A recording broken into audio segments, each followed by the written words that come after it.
Alamin ang latest weather update ngayon dito sa Sir Aris Official Weather News Today. Patuloy pa rin po ang mga paulan sa malaking bahagi po ng Northern and Central Luzon dahil dun sa trough or buntot nitong bagyong binabantayan po natin sa labas ng Philippine Area of Responsibility.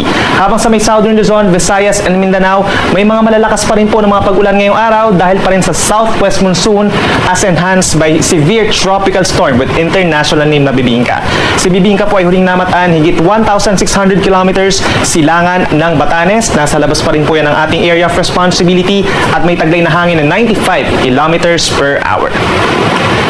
Base po sa latest track ng Pag-asa, posibleng pumasok ng ating Area of Responsibility mamayang hapon or gabi itong si Bagyong Bibingka at tatawagin natin na Bagyong Ferdy or magiging pang-anim po na bagyo for this year.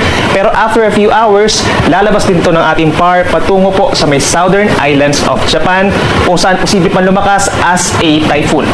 Kung mapapansin natin, malayo po ito sa ating kalupaan, subalit inuulit natin, magpapaibayo pa rin po ito ng habagat sa mga susunod na araw kahit makalabas na ito ng ating Area of Responsibility.